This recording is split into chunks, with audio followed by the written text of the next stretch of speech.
بسم اللہ الرحمن الرحیم۔ آپ صلی اللہ علیہ وسلم کو کفن پہنایا گیا، آپ کو آپ کے لیے قبر کھودی گئی اور آپ کو اس قبر میں دفن کیا گیا، آپ کے اوپر مٹیاں ڈالی گئیں، صحابہ کرام نے جنازے کی نماز پڑھی، اور یہ ظالم، یہ گمراہ، یہ یہودیوں کے ہاتھوں کا کھلونا یہ سمجھتا ہے کہ اللہ کے نبی مرے ہی نہیں۔ ارے صحابہ کرام سے تم زیادہ عقل مند ہو، صحابہ کرام سے تم زیادہ محبت کرنے والے ہو، صحابہ کرام سے تم زیادہ عقیدت مند ہو۔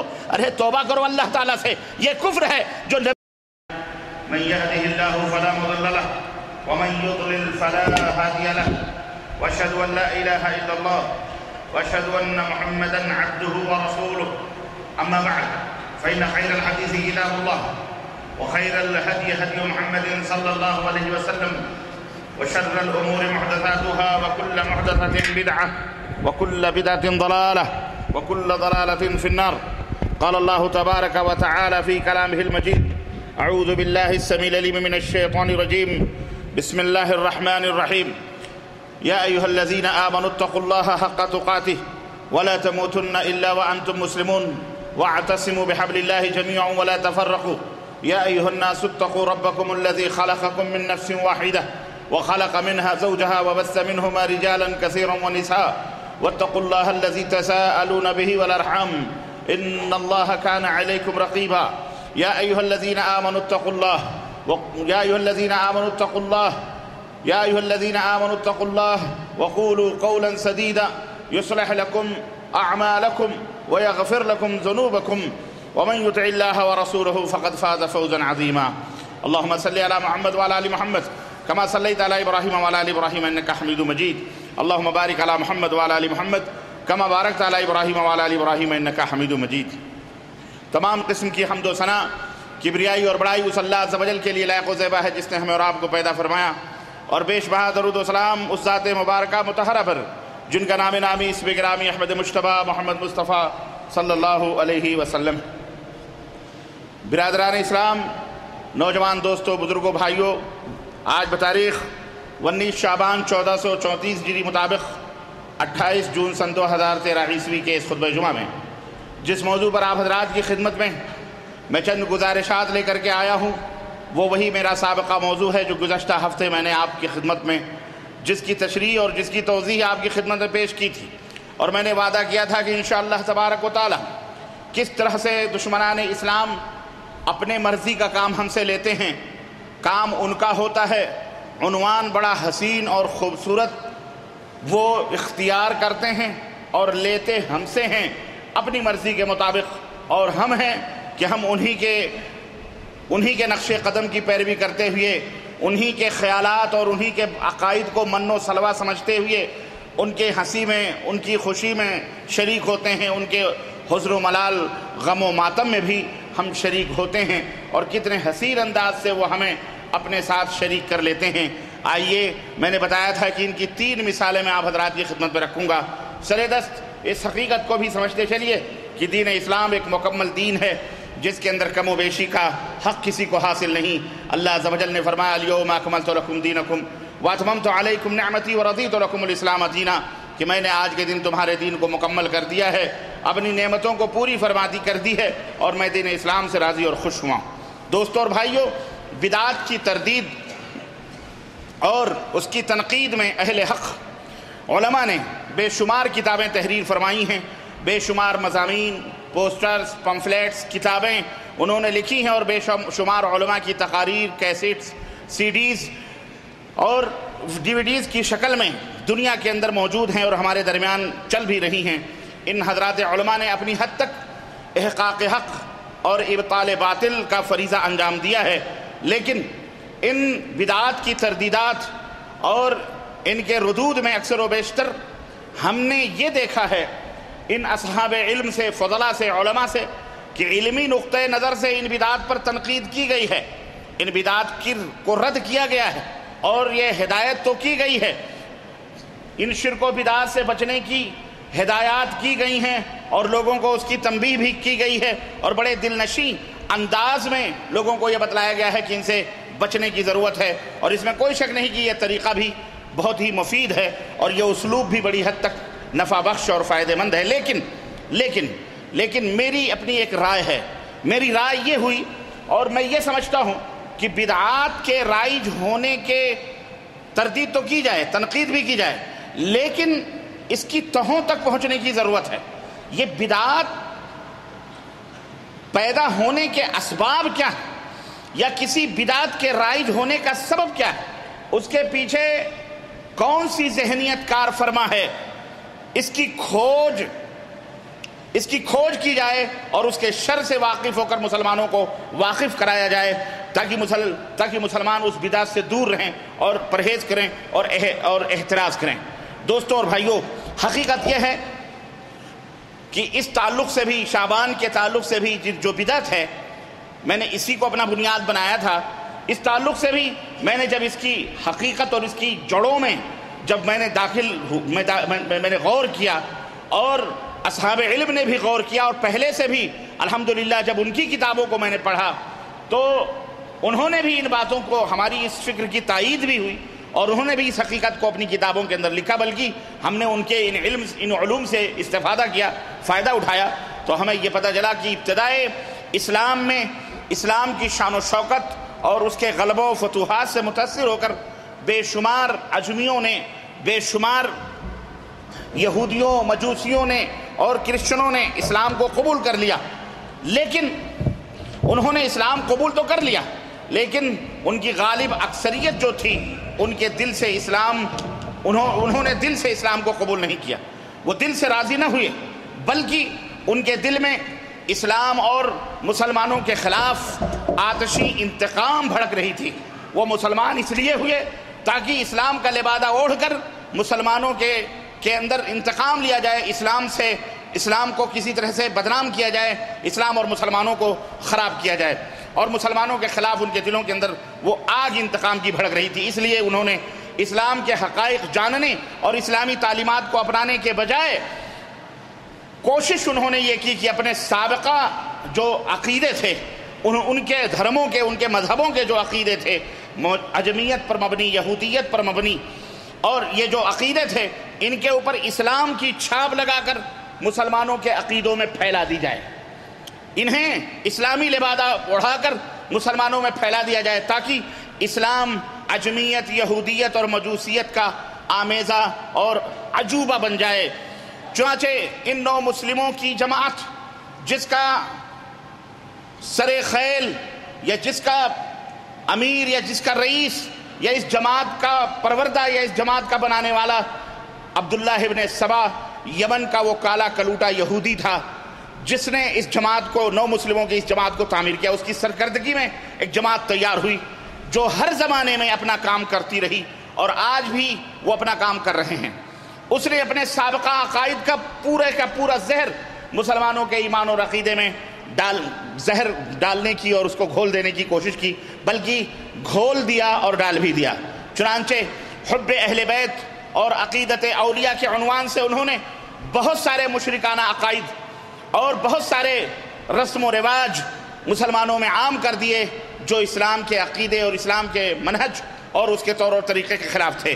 ان پر خوشنما عنوانات کا ایسا خول چڑھایا، ایسا موضوع تیار کیا، ایسا خول چڑھایا کہ عوام تو عوام، خواص بھی ان کو بھی احساس نہ ہو سکا کہ ہم کہیں گمراہ ہو رہے ہیں یا کہیں بھٹک رہے ہیں. ان دشمنان اسلام نے اپنی شکست و ریخت کا انتقام ایسے ڈھنگ سے لیا کہ اللہ کی پناہ. مسلمانوں سے ان کے انتقام کے بڑے طریقے تھے. ان طریقوں میں سے ایک طریقہ یہ بھی تھا کہ وہ مسلمانوں سے اپنے مطلب کا کام کرواتے تھے، اور عنوان ایسا رکھتے تھے کہ مسلمانوں کو بجائے عار اور شرم کے انہیں فخر محسوس ہو، وہ عنوان دیکھ کر انہیں فخر محسوس ہو. میں نے بتایا تھا مثال کے طور پر 3 باتیں، ان میں سے آئیے ہم پہلی بات کو اٹھاتے ہیں کہ کتنا حسین عنوان ہے، کتنا حسین لیبل ہے، لیکن اس کے پس پردہ جو شرم پوشیدہ ہے، میں اس سے آج آپ کے سامنے پردہ اٹھاؤں گا. آپ حیران و شزدر رہ جائیں گے، دانتوں تلے اگلی دبائیں گے آپ. مثال کے طور پر ان میں سے ان یہودیوں کے اپنے ان دسیسہ کاریوں اور ان کی اپنی مکاریوں کا ایک نمونہ میں آپ کی خدمت میں پیش کر رہا ہوں۔ ان میں سے ایک نمونہ، پہلا نمونہ غزوہ خیبر۔ غزوہ خیبر کون سے مہینے میں پیش آیا ہے؟ کس مہینے میں غزوہ خیبر پیش آیا ہے؟ میرے عزیزو سنو، محرم الحرام کے مہینے میں غزوہ خیبر پیش آیا ہے۔ غزوہ اور خیبر وہ مقام تھا جہاں یہودی رہتے تھے، آپ کو پتہ ہے۔ یہ غزوہ پیش آیا محرم الحرام کے مہینے میں۔ مسلمانوں کو اس غزوے میں زبردست اللہ رب العزت نے فتح و نصرت سے ہمکنار کیا۔ یہودیوں کی ایسی شکست ہوئی کہ اس غزوے کے بعد یہودیوں نے دوبارہ سر اٹھانے کی ہمت نہ کی۔ اور یہی وہ غزوہ تھا کہ اسی غزوے کے اندر یہودیوں کا سردار جس کا نام مرحب تھا، اسے سیدنا علی ابن ابی طالب رضی اللہ تعالیٰ عنہ نے تحت تیغ کیا اور اسے پچھاڑا، اور اسی غزوے میں ان کا بہت بڑا سردار پہلوان جہنم رسید ہوا۔ اور یہ بھی ایک اتفاق کی بات دیکھیں، یہ تو نبی صلی اللہ علیہ وسلم کے زمانے میں یہ غزوہ محرم الحرام میں ہوا اور مسلمانوں کو فتح نصیب ہوئی۔ ایک اور اتفاق دیکھیں، اور یہ بھی اللہ کی مرضی، کہ اسی محرم الحرام کے مہینے میں حضرت سعد ابن ابی وقاص رضی اللہ تعالیٰ عنہ نے قادسیہ کو فتح کیا، مدائن کو فتح کیا، اور وہی محرم الحرام کا مہینہ تھا۔ اور اس جنگ کے بعد، اور یہ آپ کو پتہ ہے یہ قادسیہ اور یہ مدائن یہ سب ایرانی علاقے تھے، اس جنگ کے بعد ایران کبھی اپنی طاقت اکٹھا نہ کر سکے، ایرانی جمع نہ ہو سکے۔ ایرانیوں کا سب سے بڑا سپہ سالار یہی قادسیہ اور یہی مدائن کی جنگ تھی، کہ جس میں ان کا سب سے بڑا سپہ سالار جسے وہ رستم کے نام سے یاد کیا کرتے تھے، رستم اسی جنگ میں مارا گیا۔ اس لیے محرم الحرام کا مہینہ مسلمانوں کے فتح و کامرانی کا مہینہ تھا، مسلمانوں کے خوشی و مسرت کا مہینہ تھا، مسلمانوں کے اظہار نوید و مسرت کا مہینہ تھا، اور یہودیوں اور ایرانیوں کے لیے غم و علم کا مہینہ تھا، ماتم کا مہینہ بن گیا یہ محرم الحرام کا مہینہ۔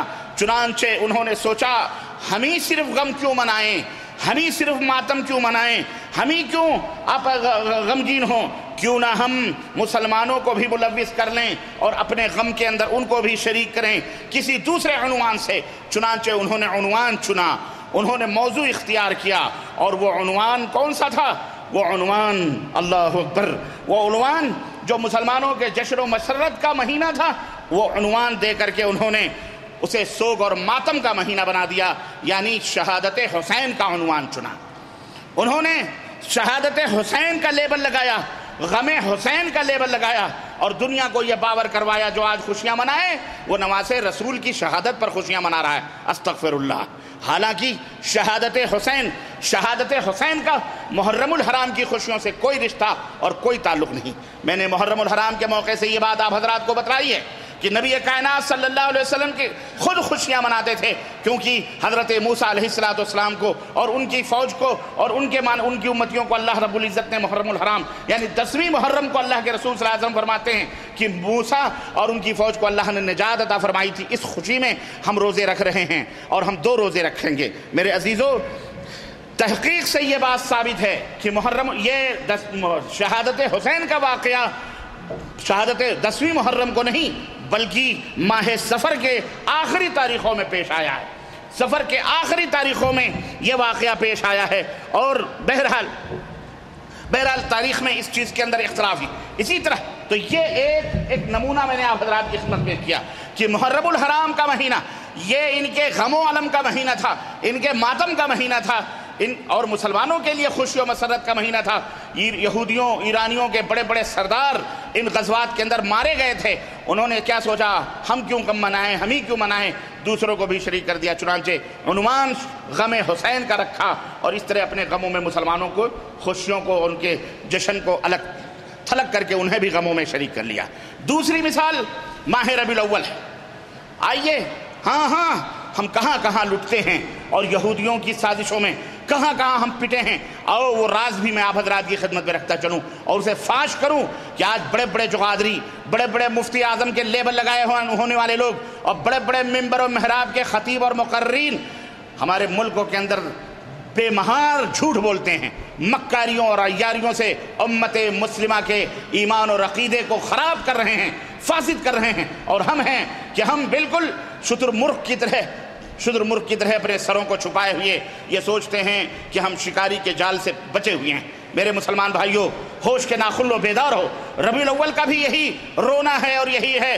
نبی کریم صلی اللہ علیہ وسلم کی وفات ہونے پر ربیع الاول کے مہینے میں سارے اہل سیرت اور سارے تاریخ داں متفق ہیں کہ پیغمبر اسلام حضرت محمد الرسول اللہ صلی اللہ علیہ وسلم کی وفات ربیع الاول کی 12 تاریخ کو ہوئی ہے۔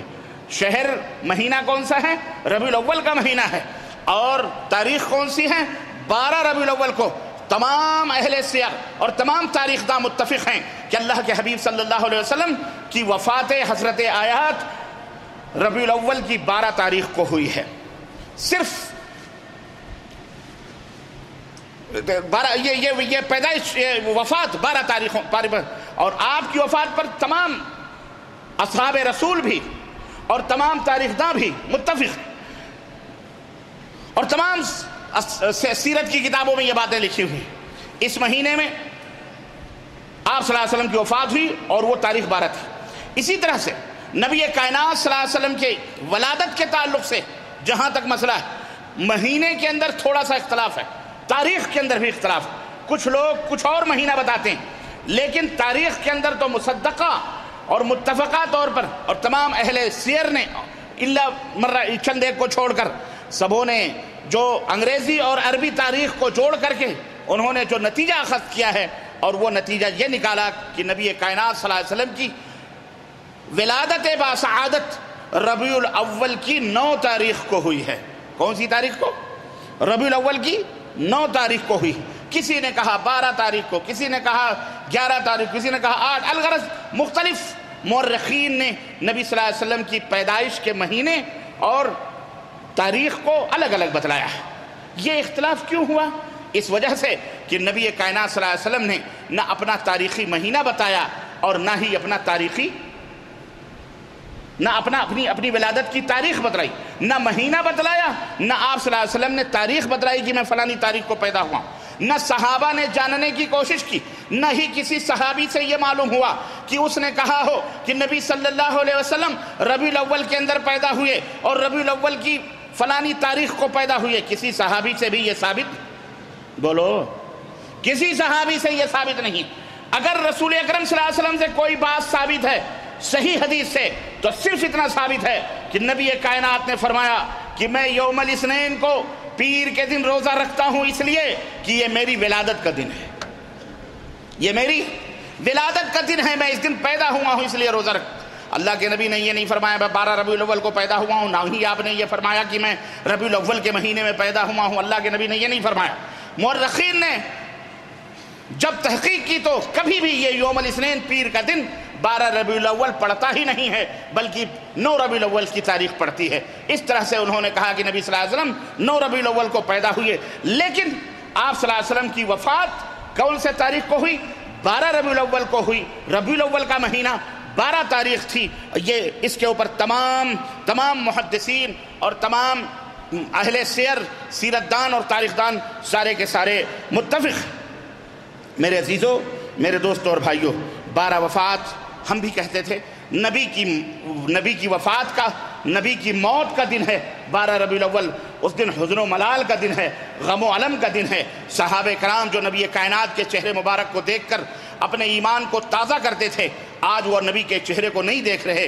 حضرت فاطمہ الزہرا جو اپنے باپ کو دیکھ کر کے خوشی و مسرت سے نہال ہو جایا کرتی تھیں، آج اپنے باپ کا چہرہ نظر نہیں آ رہا۔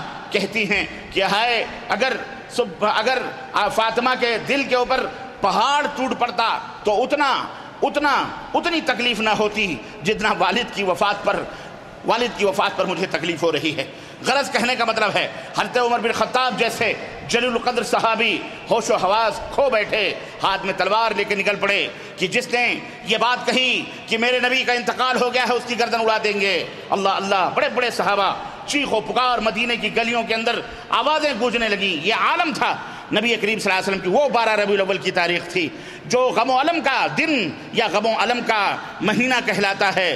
لیکن برا ہو ان باطنی صوفیوں کا، برا ہو ان عجمیوں کا، ان یہودیوں مجوسیوں کا، ان جو ہے تھردلوں کا، جنہوں نے 5ویں اور 6ٹھی ہجری میں 5ویں 6ٹھی صدی ہجری کے اندر تصوف اور باطنیت کا جب عالم اسلام پر غلبہ تھا، مسلمانوں کی آنکھوں پر حیات النبی کے عقیدے کی پٹی باندھی کہ نبی مرے نہیں ہیں، نبی زندہ ہیں۔ یہ عقیدہ پیدا کیا تھا پہلی صدی ہجری میں دور عثمانی کے اندر عبداللہ ابن سبا یہودی خبیث نے، اور اس نے دنیا کے سامنے کہا تھا کہ اے مسلمانوں، اپنے نو مسلم جو اس کے ہاتھوں میں مسلمان ہوئے تھے، کہا کہ تم عجیب بیوقوف آدمی ہو، عیسائیوں کے نبی کے بارے میں عقیدہ رکھتے ہو کہ وہ زندہ ہیں اور کچھ دنوں کے بعد واپس آئیں گے جب قیامت قریب آئے گی۔ ہمارے نبی عیسیٰ سے کہیں زیادہ معتبر، کہیں زیادہ افضل و اعلیٰ، کہیں زیادہ اکبر اور کہیں زیادہ اعلیٰ ہیں۔ اللہ کے بعد ہمارے نبی کا مقام ہے، ہمارے نبی کا درجہ ہے، تو ان کے بارے میں تم عقیدہ رکھتے ہو وہ مر گئے، ایسا کیسے ہو سکتا ہے؟ میرے نبی مرے نہیں ہیں بلکہ دوبارہ زندہ ہوں گے، دوبارہ پھر آئیں گے، جس طرح عیسیٰ آئیں گے اس طرح محمد الرسول اللہ بھی موجود ہیں، زندہ ہیں۔ یہ پہلا عقیدہ تھا جو اس خبیث یہودی نے مسلمانوں کے ذہن و دماغ کے اندر پیدا کیا، اور جس کی رمق آج تک امت مسلمہ کے اندر موجود ہے۔ اور بہت سارے ایسے جاہل اور بہت سارے پڑھے لکھے خواص بھی، بڑے بڑے محدثین، بڑے بڑے پیر کا لیبل لگائے ہوئے بڑے بڑے علماء بھی اسی عقیدے کو لے کر آج کفر اور شرک کے تانے بانے کس رہے ہیں، اور اہل حق کے اوپر تبرے اور زبانیں تان دراز کرتے ہیں، انہیں کافر کہتے ہیں کہ اللہ کے نبی زندہ ہیں۔ اور اب تو حال یہ ہے کہ اللہ کے نبی ہی زندہ نہیں بلکہ اپنے بزرگ بھی ان کی قبروں میں زندہ ہیں۔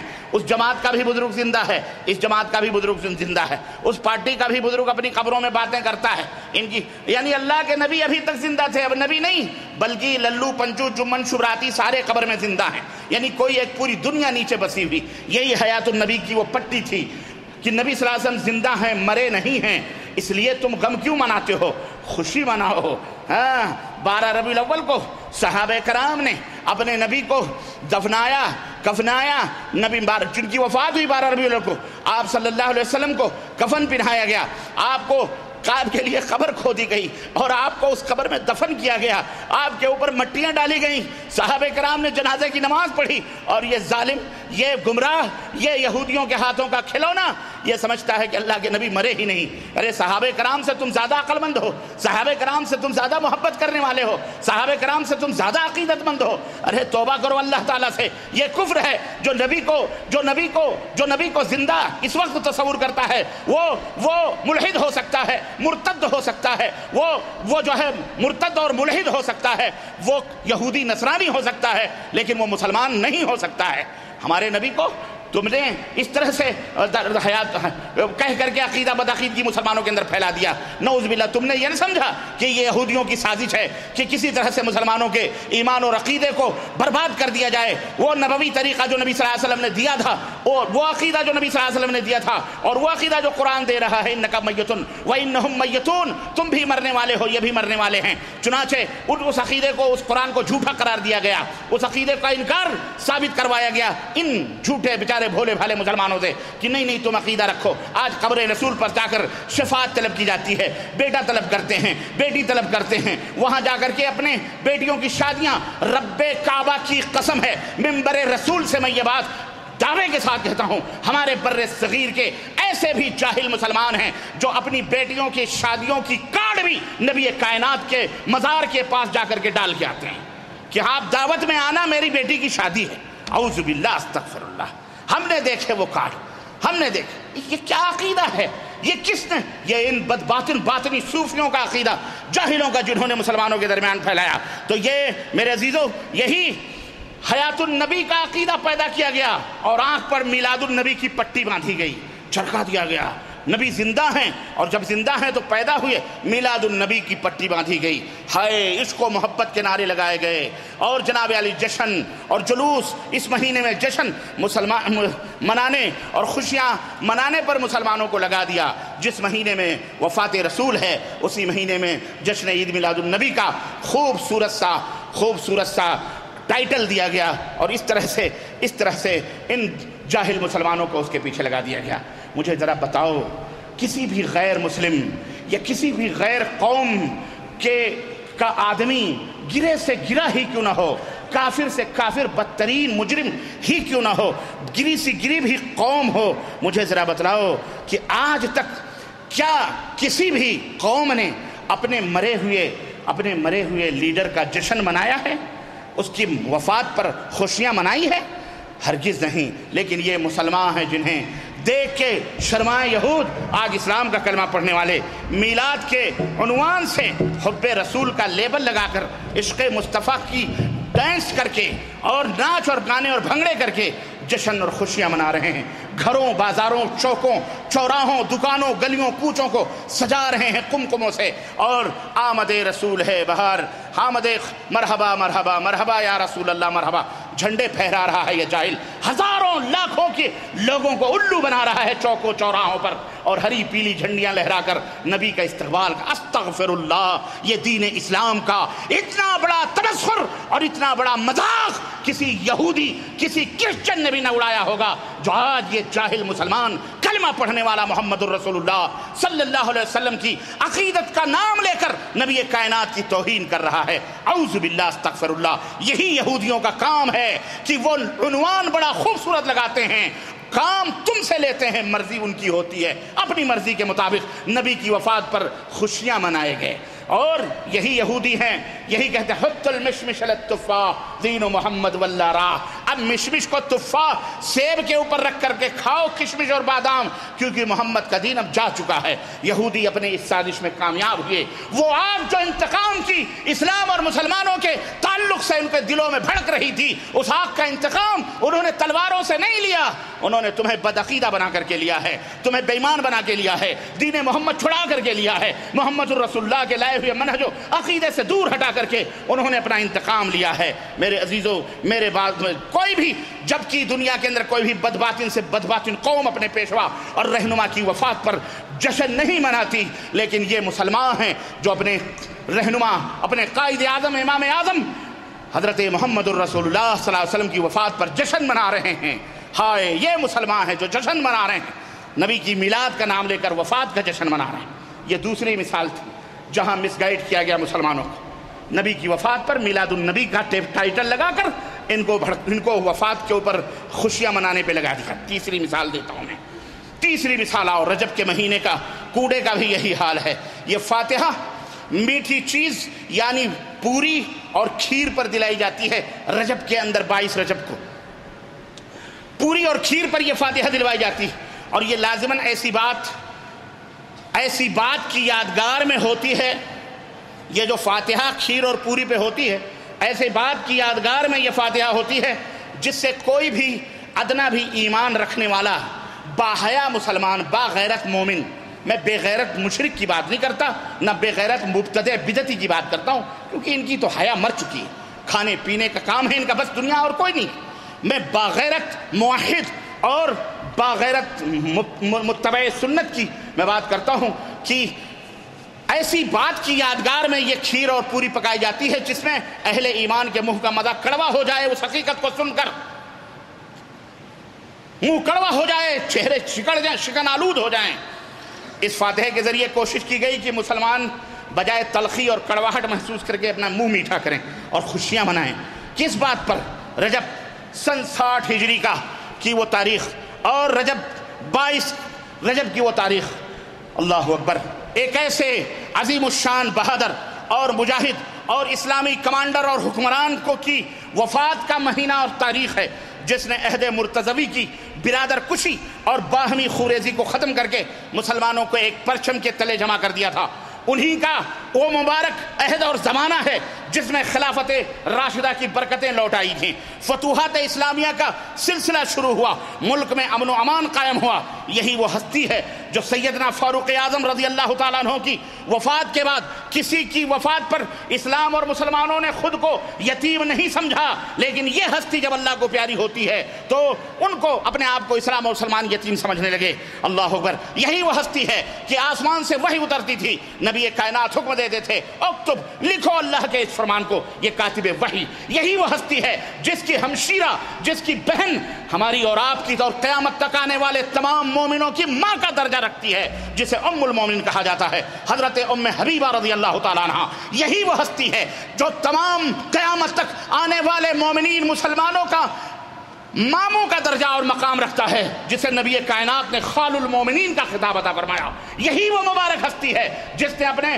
بھائی کے دور میں 20 سالہ نائب گورنری ملک شام کے اندر کی، اور بھائی کی وفات کے بعد 20 برس اس نے گورنری کا، اور پھر اس کے بعد امیر المسلمین ہونے کا خطاب حاصل کیا، اور 20 برس تک وہ بلا شرکت غیر اسلامی حکمران کے تنہا حکمران رہے، اور کسی سرکش اور کسی ظالم نے سر اٹھانے کی ہمت نہ کی۔ یہی وہ مبارک ہستی ہے کہ جس کے وفات حضرت آیات کی جب خبر خانہ کعبہ میں پہنچتی ہے، عبداللہ بن عباس دسترخوان میں بیٹھے ہوئے ہیں، کسی نے کہا آج ایک ایسی ہستی کی وفات ہوئی ہے۔ وہ ہستی کون سی؟ اللہ، وہ ہستی امیر المومنین، مومنوں کے ماموں، نبی کائنات کے سگے سالے، ہم سب کے ماموں، ہمارے ماں کے بھائی، ہمارے ام المومنین مومنوں کے ماں کے بھائی سیدنا امیر معاویہ رضی اللہ تعالیٰ عنہ، جن کی وفات رجب کی 22 تاریخ کو ہوتی ہے۔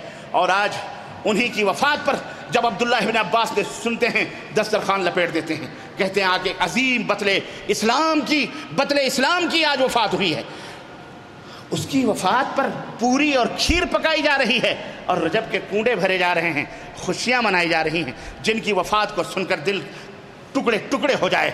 اے یہ یہودیوں نے، انہی ایرانیوں نے، انہی رافضی شیعوں نے تمہیں، چونکہ امیر معاویہ سے دشمنی ہے، امیر معاویہ کے صاحبزادے سے دشمنی ہے، یزید کو لعنتی کہتے ہیں۔ یہ لعنت، ان کے آبا و اجداد پہ لعنت، ان کے باپ دادے کروڑوں صدیوں پہ لعنت، یہ منحوس خبیث جہنمی اللہ کا دشمن، صحابہ کو گالیاں دینے والا خبیث، یہ حضرت امیر معاویہ پہ لعنت بھیجے۔ ان کے صاحبزادے حضرت یزید رحمت اللہ علیہ پر، ان کے اوپر لعنتیں بھیجے۔ یہ ملعون، خود ملعون اور مرتد ہے۔ میں کہتا ہوں میرے عزیزوں، میرے دوستوں اور بھائیوں، ان دشمنان اسلام نے امیر معاویہ کی وفات پر جب ہم سنتے ہیں تو ہمارا دل کٹ جاتا ہے۔ پوری اور مٹھائیاں اور کھیر پکوا کر تمہارے منہ کو میٹھا کروانے رجب کے کنڈے، اور کیا حسین عنوان دیا ہے، کیا عنوان دیا ہے، اللہ اکبر۔ حضرت امام جعفر صادق کی فاتحہ ہے، ان کی نیاز ہو رہی ہے۔ جعفر صادق، یہ کون ہے جعفر صادق کون ہے؟ اس کا مطلب کوئی جعفر کاذب بھی ہے۔ ہاں ایک کاذب بھی پیدا ہوا تھا، انہی کے گھرانے میں پیدا ہوا، جس کا آج تک کہیں کوئی پتہ نہیں ہے۔ آج بھی یہ شعبان کی 15 تاریخ کو چراغ اور بتی لے کر عراق کی گلیوں میں، پہاڑوں کی کھوہوں میں، غاروں میں تلاش کر رہے ہیں، اسے مدد کے لیے پکارتے ہیں، لعنتیں بھیجتے ہیں جو اس امام کو نہیں جانتا، جسے امام محمد اور غائب کہا جاتا ہے۔ میرے بھائیوں، میرے دوستوں، یہ رجب کا مسئلہ ہو گیا۔ اس دن یہ انہوں نے کیا کیا؟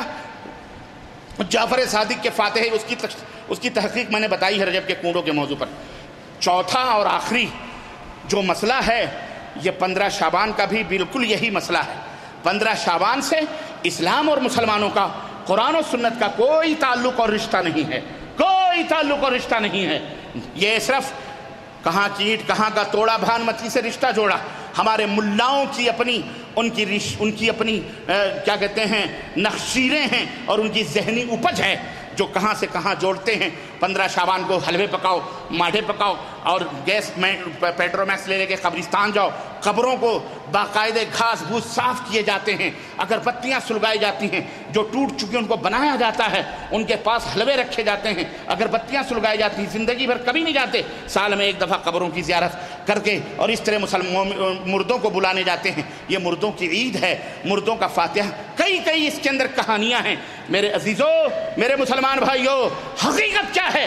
حقیقت اٹھاؤ، اصول الکافی، قمی کی اصول الکافی اٹھاؤ، تحفۃ العوام، عوام شیعوں کی کتاب، اس کے اندر لکھتے ہیں 15 شعبان کو شب براعت تبرہ، یہی براعت تبرہ ہے، تبرہ یعنی بیزاری ظاہر کرنا، دشمنی ظاہر کرنا۔ ہمارا ان سے کوئی تعلق نہیں، کس سے؟ شب برات، تبرے کی رات، برات کی رات۔ ہم اور آپ بیوقوف لوگ سمجھتے ہیں ملا بھی سمجھایا ہوا، اللہ اسے ہدایت عطا فرمائے، ورنہ اللہ اس کذاب کو غارت فرمائے۔ بولو آمین۔ یہ کذاب ہیں، یہ کذاب کہتے ہیں برات۔ کس کی برات؟ جہنم سے برات۔ اتنی آسانی سے راتوں کو برات ہوتی تو صحابہ کرام آنسو نہ بہاتے. تم ایک زندگی بھر شراب کباب پیو، ایک رات شب برات کے جا کے قبروں کے اوپر بیٹھ کر کے جو وظیفے کر لو، خلاص. یہ برات، یہ معلوم ہے کس سے برات؟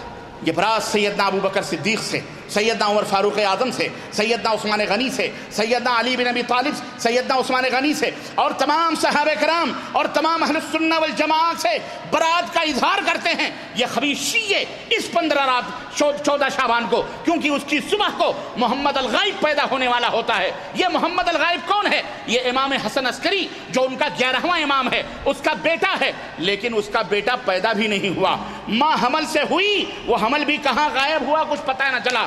آج 1300 برس ہو رہے ہیں، نہ اس حمل کا پتہ ہے نہ اس بیٹے کا پتہ ہے. لیکن شیعہ کہتے ہیں وہ ہمارے امام پیدا ہوئے، نور کا ایک جھونکا آیا، نور نکلا، وہ نور پھر غائب ہوا، کہاں غائب ہوا پتہ ہی نہیں. لیکن وہ مہدی زمان ہے، وہ امام الزمان ہے، وہ رئیس الزمان ہے. وہ آئے گا تو دنیا عدالتوں سے بھر جائے گی، شیعوں کی حکومت ہوگی، شیعوں کا راج ہوگا، شیعوں کے پرچم تلے سب آ جائیں گے. وہ محمد غائب وہ ہیں کہ جو ان کو جانتا ہے ان کے اوپر اللہ کی رحمت ہوگی، جو ان کو نہ جانے نہ مانے وہ لعنتی لوگ ہیں. یہ 15 شعبان کو یہ وہ کرتے ہیں اپنی خوشیوں میں. تمہیں بھی سنیوں، اپنے آپ کو سنی کہتے ہو نا، یہ سن کے مسلمان ہوئے ہو. تم تحقیق سے مسلمان ہوتے تو پھر یہ گت تمہاری ہماری نہ ہوتی. کہاں کہاں ہم کو گمراہ کیا گیا، کہاں کہاں لوٹا گیا. حلوے اور ماٹھے کھانے کے لیے حضرت اویس قرنی جیسے ولی اللہ کا خطاب، جسے اللہ کے نبی نے کہا وہ میں اس سے محبت کرتا ہوں، وہ مجھ سے محبت کرتا ہے، اس کا سہارا لیا ظالموں نے تاکہ کچھ جھٹلا نہ سکو. ایسے بڑے کا سہارا کہا کہ اللہ کے نبی نے جب غزوہ احد کے اندر دندان ٹوٹے تو آپ نے دندان شہید کر دیے، 1 دندان 2 دندان. حضرت اویس قرنی نے سنا تو پورے دانت توڑ ڈالے. آسمان سے ان کے لیے حلوہ اترا تھا تو اللہ تعالیٰ نے ان کے لیے حلوہ اتارا نبی کی محبت میں، تو وہ حلوہ ہم کھا رہے ہیں. ظالموں سے پوچھو غزوہ احد کون سے سن میں ہوا؟ غزوہ احد کون سے سن میں ہوا؟ کون سے مہینے میں ہوا؟ سن 3 ہجری. اور مہینہ کون سا تھا؟ شوال کا مہینہ، رمضان کے بعد آنے والا مہینہ. اور تو 15 شعبان کو حلوے کیوں کھا رہا بھائی؟ الو سمجھ رہا ہے دنیا والوں کو؟ ہاں الو تم ہو، بیوقوف تم ہو. تم کو بیوقوف بنایا گیا. کس نے بنایا؟ ہم نے نہیں، رافضی شیعوں نے. تمہیں اپنے ساتھ جہنم میں لے جانے کے لیے وہ تمہیں گھسیٹ رہے ہیں. ہم تمہیں جنت کی طرف بلا رہے ہیں، وہ تمہیں جہنم کی طرف ڈھکیل رہے ہیں. جاؤ، تمہاری مرضی ہے جنت میں جانا یا جہنم میں. یہ تھے وہ نقاط جو میں آپ کی خدمت میں رکھنے والا تھا کیا اور بتلانے والا تھا کہ کس کس طرح سے تمہیں کس کس موڑ پر دشمنان اسلام نے گمراہ کیا اور لوٹا، اور تم خوشی و مسرت سے ان کے ساتھ ہوتے رہے. اور مجھے وہ میر کا شعر یاد آیا تھا کہ میر کتنے سادہ ہیں کہ برباد ہوئے یا بیمار ہوئے جس کے سبب اسی عطار کے لونڈے سے دوا لیتے ہیں. تمہاری بیماری وہی پرانی، تمہارا مرض پرانا ہے. تم اسی عطار کے لونڈے کے پاس یہودیوں اور یہودی زدہ یہودیوں کی ناجائز یا جائز اولاد کے پاس جا کر کے تمہیں تسکین ملتی ہے. قرآن و سنت کے ماننے والوں سے تمہیں عداوت، تمہیں دشمنی. کلمہ توحید کا نام سن کر چڑ پیدا ہوتا ہے. سنت کا نام لو، حدیث کا نام لو تو چہروں پر ایسا لگتا ہے جیسے لیمو نچوڑ دیا گیا ہو. یہ دلیل ہے تمہاری بے ایمانی کی، تمہارے مرتد ہونے کی، تمہارے اسلام دشمنی کی، تمہارے رسول اکرم سے دشمنی ہونے کی. ورنہ اگر تمہارے دلوں میں صحیح ایمان ہوتا تو بدعت اور شرک تمہارے نزدیک محبوب کبھی نہ ہوتے. محبوب ہوتے تو رب کے قرآن میں وارد توحید محبوب ہوتی، یا محمد الرسول اللہ صلی اللہ علیہ وسلم کے حدیث و سنت محبوب ہوتے. اللہ عز و جل سے دعا ہے کہ اللہ ہم سب کو ان شر پسندوں کے شر سے محفوظ رکھے اور ہمیں کتاب و سنت کے آوازے کو بلند کرنے کی توفیق عطا فرمائے اور ہم سب کو قرآن و سنت پہ عمل کرنے کی توفیق عطا فرمائے. آمین یا رب العالمین. بارک اللہ لنا ولکم فی القرآن العظیم ونفعني وإياكم بالآیات والذکر الحکیم انہ تعالی جواد کریم ملک بر رؤوف الرحیم.